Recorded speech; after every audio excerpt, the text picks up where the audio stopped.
ଯେତେବେଳେ ଗ୍ୟାସ୍ ଦର ବଢ଼ିଛି ସେତେବେଳେ ଆମ ପାଇଁ ଏକ ଭାବିବାର ସମୟ ଆସି ପହଞ୍ଚିଛି ଯେ ଯଦି ଗ୍ୟାସ୍ ସରିଯାଏ ତେବେ ଆମେ ରୋଷେଇ କରିପାରିବୁନି, ଖାଇପାରିବୁନି।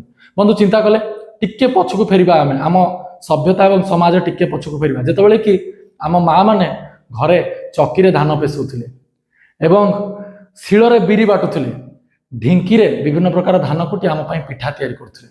କିନ୍ତୁ ଆମେ ଆଜି ମଡର୍ଣ୍ଣାଇଜେସନକୁ ଆପଣେଇ ନେଇଛୁ, ସହରୀ ସଭ୍ୟତାକୁ ଆପଣେଇ ନେଇଛୁ, ଯେଉଁ ଜାଗାରେ କି ଗ୍ରାଇଣ୍ଡର ଆମ ପାଇଁ ଗୋଟେ ବିକଳ୍ପ ସାଜିଛି, ଯେଉଁ ଜାଗାରେ କି ଚୁଲି ଆମ ପାଇଁ ଗୋଟେ ଗ୍ୟାସ୍ ସାଜିଛି, ଗ୍ୟାସ୍ ଚୁଲା ସାଜିଛି ରୋଷେଇ କରି ଖାଇବା ପାଇଁ। ତେବେ ଏଇସବୁ ଭିତରେ ଆମେ ଗୋଟେ କଥା କହିପାରିବା ଯେ ଆଜି ଆମେ 2026 ମସିହାରେ ଯେତେବେଳେ ଏଭଳିଆ ସଙ୍କଟ ଦେଖାଦେଉଛି, ପୁଣି କ'ଣ ଥରେ ସେଇ ପଛ ସଭ୍ୟତାକୁ ବା ସେଇ ସିଷ୍ଟମକୁ ଫେରି ପାରିବା କି, ଯେଉଁ ଜାଗାରେ କି ଆମେ ଆମ ନିଜ ଉପରେ ଡିପେଣ୍ଡେଣ୍ଟ ହେଇପାରିବୁ?